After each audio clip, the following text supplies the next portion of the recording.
Everyone knew how much my family doted on the daughter they had just found again after she'd been missing for 10 years. If she so much as frowned, my parents were ready to lift the whole city of Beijing and lay it at her feet. But those same parents, who claimed to love me so dearly, abandoned me 3 times for the adopted daughter who only happened to look like me. The first time was when I told them the truth about my disappearance. My parents didn't kick out the imposter who had stolen my place for all those years. The day I ran away from home, they practically mobilized the entire city's network to look for me. They said, "Amelia, it was our fault. We didn't consider your feelings. We promise, this won't happen again." Looking at their graying hair, my heart softened. The second time was when the adopted daughter stole my childhood fiancé, my childhood sweetheart. My parents explained awkwardly.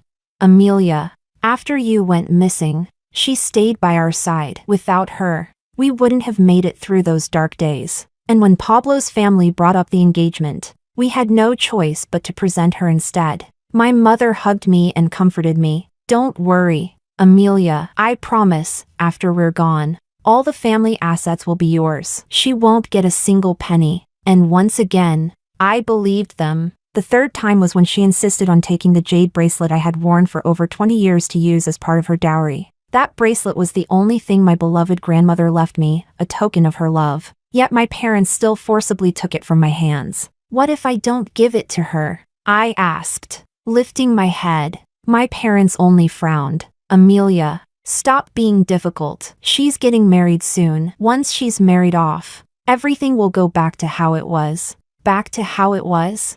Back to when I was their precious only daughter? Back to the nights they held me on the balcony counting stars just to coax me to sleep? Do they even remember those days? I didn't say any of that out loud. In the end, I just nodded wearily. Okay. What they didn't know was, I was about to emigrate. Once my plane touched down, we would be strangers from that day on. Chapter 1. Dad. Mom. It's almost time. We shouldn't delay any longer, Helen urged. My parents didn't even listen to my response. They instinctively followed Helen outside. I looked up. Helen was dressed in a traditional Chinese wedding gown, her face beaming with smug satisfaction. At her words, my parents immediately snapped out of any other thoughts, replacing them with joyful expressions as they rushed out to welcome the guests. As she left the room, Helen's shoulder checked me hard. Caught off guard, I fell to the floor. My hand scraped against the floorboards, and blood began to bead on the surface. "Dad! Mom!" I called out. My father didn't even turn around. My mother gave me a complicated look and said, "Today is Helen's wedding day. Don't make a scene." I sat on the floor, trying to laugh, but the sound that came out was worse than crying. Looking around at the grand decorations of the old ancestral home, my heart twisted painfully. They brought Helen here to be married, in the most prestigious setting, just for appearances. This was their version of "it doesn't matter." In our family, only the eldest son and his direct descendants were allowed to marry in the ancestral home. Now, they gave this honor to Helen, and if they gave her this, how could they possibly cut her off completely after her wedding and go back to being one happy family with me? I wiped the blood off my arm carelessly and staggered outside. But downstairs, the chauffeur refused to drive me. "Miss Amelia, it's not that I don't want to help, but today is Miss Helen's wedding day. All the cars are being used for the guests. There really aren't any extras." He looked apologetic, but I understood the hidden message. The servants here knew who they should curry favor with. I wasn't important in this household anymore. Even the driver didn't want to bother with me. I didn't want to make things difficult, so I limped down the mountain on my own. The ancestral home was built halfway up the mountainside, secluded, peaceful, undisturbed, but impossible to get a taxi from. It was evening by the time I reached my destination, the immigration office. I collected the necessary immigration documents and returned once more to the ancestral home. By then, the evening banquet was in full swing. The air buzzed with excitement and laughter. I ignored it all and pushed the doors open. Standing in the doorway, I saw my parents leading Helen around to toast the guests. As soon as they saw me enter, the smiles froze on everyone's faces. Helen looked panic-stricken and turned helplessly toward our parents. The scene looked as if I were the villain here, someone truly evil. The room fell silent, all eyes on me. To break the awkwardness, Helen's groom, my former childhood sweetheart, Pablo, stepped up to speak. Thank you all for coming today to witness our wedding, and in this special moment, I want to give Helen a very special gift. As he spoke, a waiter brought out a document. This is an invitation from Master Nestor. From today onward, Helen will be his final disciple. At those words, my eyes turned red. Master Nestor, he's one of the top-ranked Go players in the country. He hadn't accepted a student in years. How did Pablo even manage this? But Pablo quickly answered that question himself. Master Nestor heard that you won the Donglon Cup at such a young age, and he was intrigued. He agreed to take you on as his student. So while this is presented as a gift from me, it's truly a result of your own talent. I merely facilitated the connection. Pablo kept talking, but I couldn't hear him anymore. I was staring in disbelief at my parents. The champion of the Donglon Cup was me. When did it become Helen's? Sensing my stare, both my parents lowered their heads. I was furious, ready to step forward and expose the truth. But my parents stopped me instantly. You've got so many trophies already. What's the harm in giving Helen just one?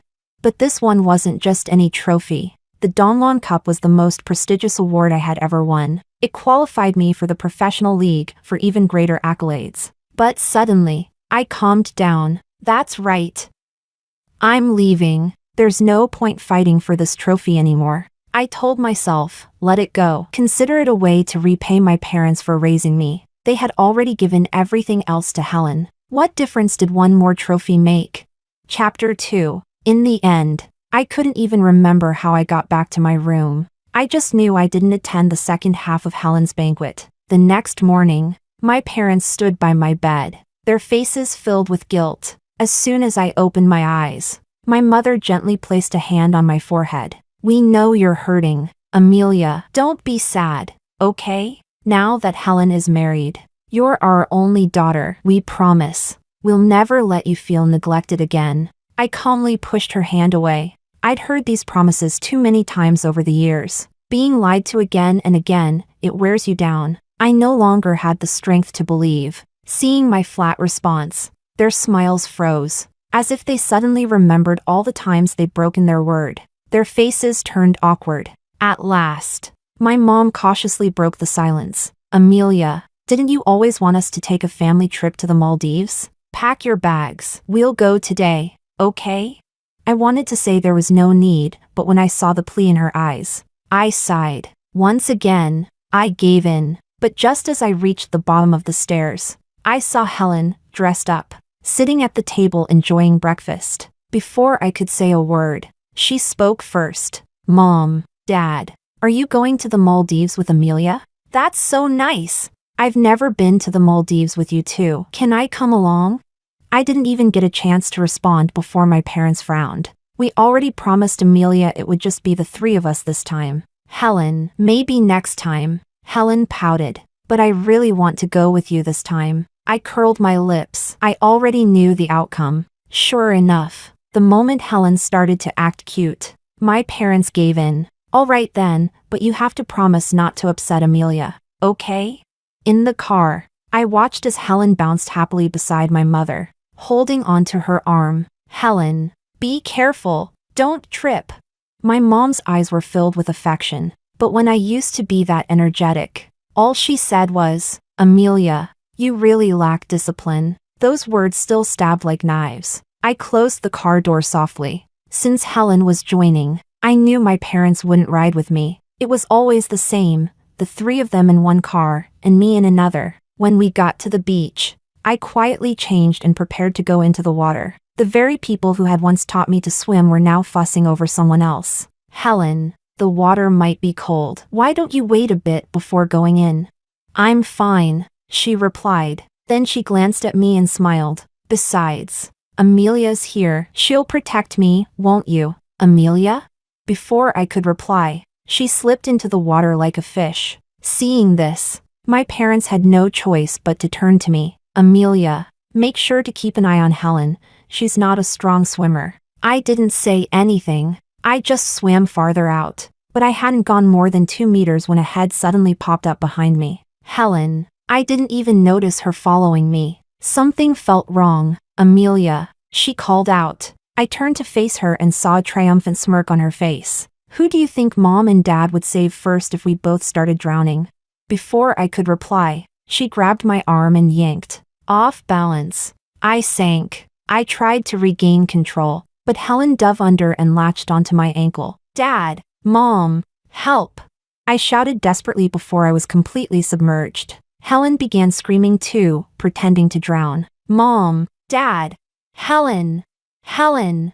My parents dove into the water, panic written all over their faces. But not once, not even once, did they call my name. Before I blacked out, I caught a glimpse of them swimming back with Helen in their arms, without looking back. In that blurred moment, I remembered something they used to tell me. Amelia, you are our most precious jewel, the very core of our lives. But now I finally knew just how little that meant. Chapter 3. The moment I opened my eyes, I began coughing violently, as if I were being torn apart from the inside. My mother rushed over and started patting my back. I kept coughing until tears began to fall. Seeing this, my parents hugged me tightly, their voices full of concern. Amelia, are you okay? Does it hurt somewhere? I shook my head in silence. In my mind, I could still see their cold, unhesitating backs as they swam away with Helen. My heart ached so much, the pain in my body felt insignificant by comparison. Just then, my mother spoke softly, almost cautiously. Amelia, now that you're awake, would you be willing to get tested for a bone marrow match? The doctor said Helen has acute leukemia and needs a transplant as soon as possible. Your father and I aren't matches. Could you give it a try? For a moment, it felt like I hadn't been rescued at all, like I had drowned in the ocean and was now just dreaming. But the sting in my palms reminded me that I was still alive, that this nightmare was real. So, if I'm a match, you want me to donate my bone marrow to her? My voice was hoarse, like a broken bellows, every word painful to utter. My parents frowned. Amelia, Helen is our daughter too. Can't you just help her, for our sake? I don't know if it was the wind, or just my own body trembling, but suddenly, I felt so cold. I stared at them, unblinking, trying to find even a hint of love or sympathy on their faces. There was none, only urgency and a subtle trace of impatience. At that moment, the doctor walked in and spoke casually, as if he hadn't heard a word of what came before. Well, have you found a match yet? The young lady doesn't have much time left. At those words, my parents immediately pulled me from the bed, practically forcing me toward the testing room. The needle piercing my arm felt like a blade driving into my chest. The pain was sharp and overwhelming. I couldn't help but shiver. My face turned pale as paper, but neither of them noticed. They were too busy staring at the blood flowing into the tube, nodding in relief. That's fine. Let's call it repaying the debt of being raised. I closed my eyes in disappointment, just in time to see my parents following the nurse out. Faces filled with excitement. Faintly, I could hear them speaking. Do you think we're being too unfair to Amelia? My father tried to comfort her. It's not like she's going anywhere. We'll make it up to her eventually. I stumbled back to my room alone. On the way, I passed another ward, and there was Helen, the supposedly dying girl, sitting up confidently and talking on the phone with a smug grin. It's nothing. I faked it. I just wanted to test if Mom and Dad loved me more than Amelia. Of course I won. That was obvious. I couldn't listen any longer. Yes, in their eyes, I would never compare to Helen, even if it was a lie. Even if she was manipulating them, my parents still wouldn't risk even the slightest chance that it might be true. So what did that make me?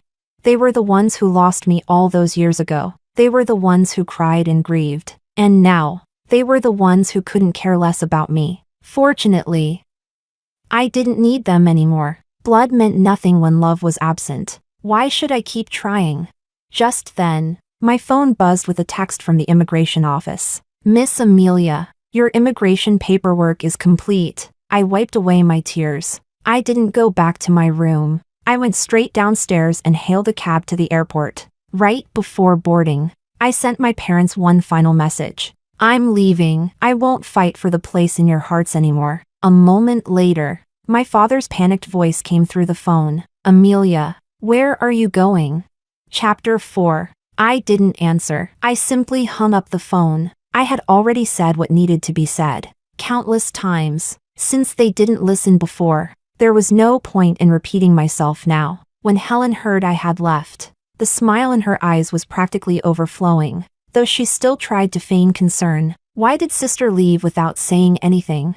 But at that moment, my parents didn't have the energy to worry about her. Just minutes earlier, the doctor had told them something shocking. Helen's acute leukemia had been a misdiagnosis. Upon hearing this, an uneasy feeling rose in their hearts. They suddenly realized that things might not be as they'd imagined. Since Helen was fine, they rushed home, hoping I had come back. But when they opened the door, the entire house was empty, and when they entered my room, it was even more barren. My bedroom was astonishingly simple: a bed, a desk, and a bookshelf. That was it. It was only then that they seemed to remember. When I first returned home, my room had already been taken over by Helen. They didn't have the heart to ask her to move out, so I was placed in the guest room. They always promised they'd redecorate a new room just for me. But 7 years passed, and that room never came. The bookshelf was filled with densely packed trophies, and beneath them lay a diary. My mother picked it up,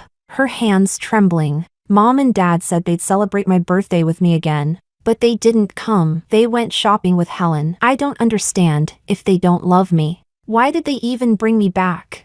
They keep saying they owe me, but what's the point? It's always, wait a little longer. They promise to make it up to me, but I don't want compensation. I just want Mom and Dad. I don't want them anymore. They don't believe me. They don't need me. Reading that last sentence made their hearts tremble. It was then that they realized where I might have gone. With shaking hands, Dad called the immigration office. As expected, the news came. I had already left the country. With a loud thud, Dad's phone fell to the ground. Panic filled Mom's face. At that very moment, Pablo walked in, holding Helen by the shoulders. Helen, Amelia's finally gone. That illness trick of yours worked like a charm. So the leukemia had been fake all along. Thinking back to what they had witnessed at the hospital, their faces turned pale. Dad came down the stairs with a dark expression. Helen, what's going on?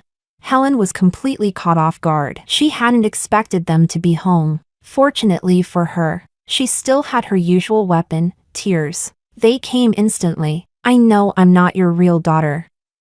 I just wanted to test how much you loved me. Hearing that, Dad slammed his hand against the table in rage. Mom's eyes burned red with fury. Do you have any idea what you've done?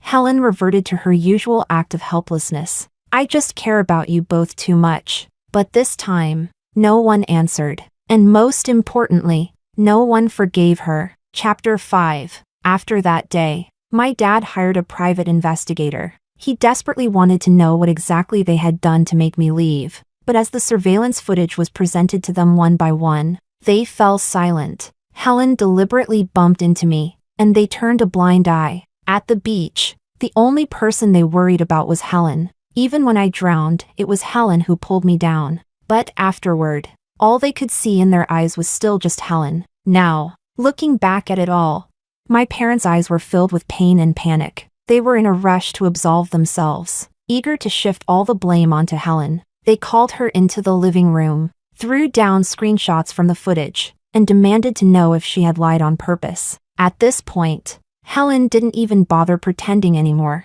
You really love her? It's just guilt. Every time you favor her, you make excuses. Dad was furious. He ordered the bodyguards to throw her luggage out the door. Mom tore up the adoption papers on the spot. How could I have let Amelia leave because of a monster like you? Helen was tossed out to the doorstep, still trying to act delicate. But Mom and Dad no longer believed her. Now, all they wanted was to find me and make up for the 10 years they owed, even if it meant crossing oceans. When the plane landed in Vancouver, it was raining. I stepped out of the airport and chuckled softly. This time, I truly had nothing to do with that home anymore. The small apartment I rented was above an art gallery. The landlady spoke Chinese while helping me carry boxes. She asked, "Miss, your parents didn't come with you?" I smiled. They're busy. By day, I worked at the gallery. At night, I curled up on my small bed and painted. On weekends, I'd go grocery shopping. One time, I passed a Go Club with a poster of Master Nestor in the window. I stood in front of it for a long time. until the shopkeeper came out and asked, "Want to come in and take a look?" I shook my head, remembering what Pablo once said, "Amelia, you're so talented at Go, you'll definitely be a master one day." I tried to smile, but no matter how hard I tried, I just couldn't. My thoughts drifted, and my eyes wandered.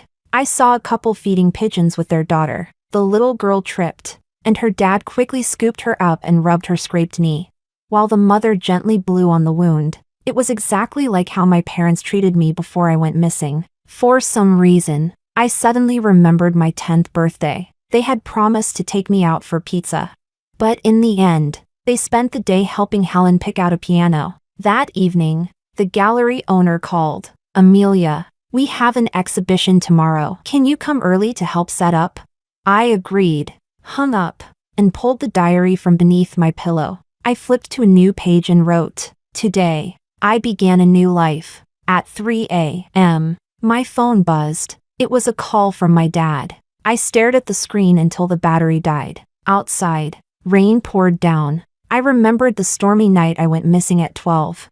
How my parents searched for me for 3 days and 3 nights. But when I finally returned, they were no longer the parents I remembered. In the morning, on my way to work, I passed a vendor selling roasted chestnuts. I bought a bag and ate them while walking. They were piping hot, so hot they made my eyes sting. Suddenly, I remembered how Helen had once thrown my chestnuts into the trash, and my parents, watching it happen, had only told me not to eat chestnuts in front of her again. At the gallery that day, the owner pointed to a painting of dark clouds. "This one sells best." The customer said it looks like a weight on their heart. I said nothing. I quietly wiped the frame and thought, if only they knew there's a whole mountain on mine. On the way home, I passed a convenience store. The news on TV was broadcasting a headline about my family. Adopted daughter weds in splendor. Biological daughter lives abroad in obscurity. I turned off the TV, bought a can of beer,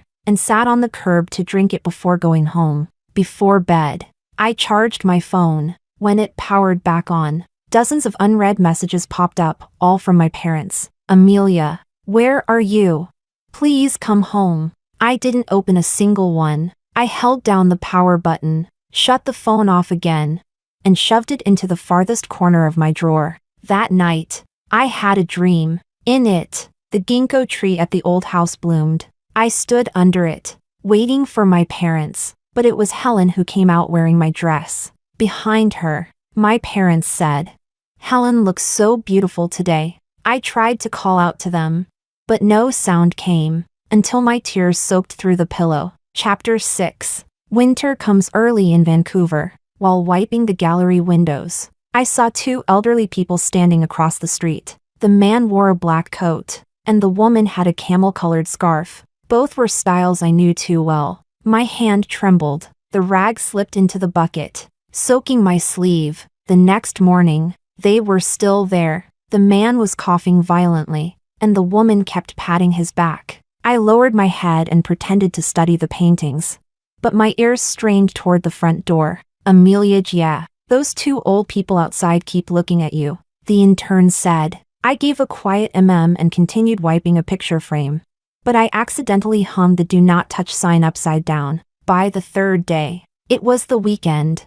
I deliberately stayed late, hoping to avoid them, but as I passed through the alley, I suddenly heard ragged breathing. Around the corner, my father was squatting on the ground, hand pressed to his chest, face pale as paper. My mother was rummaging through her canvas bag for a water bottle. The plastic clinked loudly in her shaking hands. I froze, a lump rising in my throat, watching her pass the bottle to him. Then she turned into a convenience store lit with warm yellow lights. 15 minutes later, the ambulance came. I rushed out. My father was already on the stretcher. My mother held his hand, repeating, "Don't be afraid." When she saw me, her eyes lit up. "Amelia." I turned away, but I followed the ambulance to the hospital. The smell of disinfectant made me dizzy. At the end of the hallway, my mother pulled a red velvet box from her canvas bag. Inside, my grandmother's jade bracelet glowed with a soft warmth. We were so foolish back then. She gently rubbed the bracelet. "I had someone redeem this from the auction house. If your grandmother knew. Her voice faded. Then she suddenly grabbed my hand. Please, give us a chance to make it right. I stared at the fine crack in the jade, but I pulled my hand away. If I hadn't left, would you have ever seen through Helen's act? Did you love me? Or just the shadow of your missing daughter?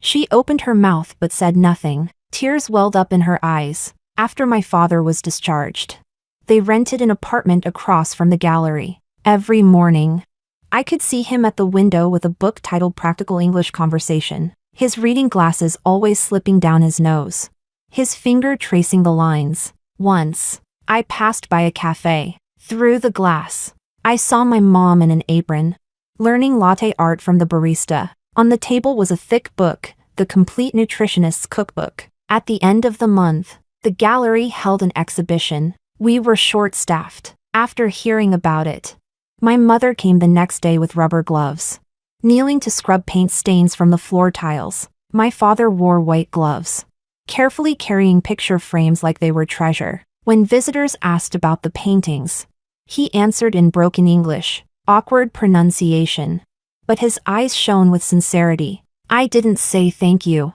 but during lunch breaks, I started bringing 2 extra sandwiches and leaving them on the bench they sat on. My mom would always push the one with the most shrimp toward me. My dad busied himself drying off any condensation on the wrappers with napkins. One deep winter evening, I was reheating a rice ball at the convenience store when Helen's face suddenly appeared on the TV. She wore a prison uniform, her eyes vacant. Below her, sentenced to 3 years for fraud. The anchor read, "The adopted daughter fraud case has drawn public attention. The adoptive parents refused to provide legal aid and have donated the compensation to the Missing Children Fund." My phone buzzed. A message from Mom. "We've already given our statements to the police. The compensation has been donated." I stared at the screen for a long time, then replied, "That's what you should have done. Soon." She sent back a short mem. "No more." I put my phone away, took a bite of the rice ball. In the warmth of the rice, I suddenly tasted a bit of salt. I couldn't tell if it was the mayonnaise or my tears. Chapter 7. 3 springs later, my solo exhibition opened at the gallery. The theme was the light behind the clouds. In all 20 paintings, storm clouds were split by cracks of light, some golden, some silvery white. Visitors stood in front of the canvases whispering. Someone said, "It looks like hope breaking through." Another said, "Like the sun after a long rain." From the corner of the exhibition hall, I saw my parents sitting on folding chairs in the back row. Dad wore that same black coat, Mom a newly knitted gray scarf. Both of them were staring at the wall, eyes fixed on the paintings. Mom suddenly reached up to wipe her eyes, and Dad gently patted her back. Just like that year at the beach, when they comforted Helen. Only this time, their gaze stayed on the artwork, on the world I had woven with my brush. At the end of the exhibit, the crowd gradually thinned. I walked up to them and pulled 2 plane tickets from my canvas bag. "I'm going to an international Go tournament next month. If you'd like, you can come watch." Dad was stunned when he took the tickets. His fingertips trembled slightly. Mom looked up at me, her eyes filled with surprise and a cautious glimmer of hope. I turned and walked toward the gallery entrance. Sunlight filtered through the skylight, falling warmly across my back. Outside the glass doors, cherry blossoms drifted gently through the air. A pink petal landed on Dad's coat. Mom reached out to brush it away. Their shadows overlapped and stretched long in the sun. That night, back at my apartment, I opened the diary beneath my pillow. On the yellowing page, my handwriting from 7 years ago still remained. They always say they'll make it up to me, but all I ever wanted was Mom and Dad. My fingers traced the words. Then I picked up a pen and wrote a new line on the final page. That year, the ocean waves soaked my memories, but couldn't wash away the bonds of blood. It took them 3 years to learn how to love, and me 3 years to learn how to forgive. Maybe love is never absent. It just gets lost behind the clouds, wandering until it finds who it's meant to shine on. Outside, the Vancouver stars sparkled like scattered diamonds. I closed the journal and tucked it deep in my drawer, beside Grandma's jade bracelet, still warm with its gentle glow. I turned off my phone, pulled open the curtains. Night wind, tinged with the scent of cherry blossoms, swept in. In the distance, the church bell struck midnight. A new day was quietly breaking through the clouds. On the day of the Go tournament, Dad wore a freshly pressed suit, and Mom had on a red wool sweater she picked specially. They sat in the audience, watching as I placed stones across the board like flying sparks. I glanced up. They were frowning with concentration, nervous, maybe even more than I was. Seeing them, I suddenly remembered my first childhood tournament win at age 10. They had displayed my trophy in the living room's most prominent spot. But then Helen came. The trophy ended up in storage, covered in dust. Now, that dust had long since been wiped away by time. What remained were two faces flushed with excitement, and the light in their eyes. As they looked at me again, I won. The champion would represent our country in the next round. It was my opportunity. As we exited, Mom suddenly pointed at the sky. "Look, a rainbow!" I looked up. The post-rain sky had split open. A 7-colored arc stretched across it, just like the light in my paintings. Dad pulled out his phone to take a picture. Mom fussed with my hair, saying, "Get the rainbow and Amelia in the same shot." That night, under the starlight, I turned on my desk lamp and wrote one more sentence in my diary. The clouds will part, the sun will come, love may arrive late, but it never forgets to show up.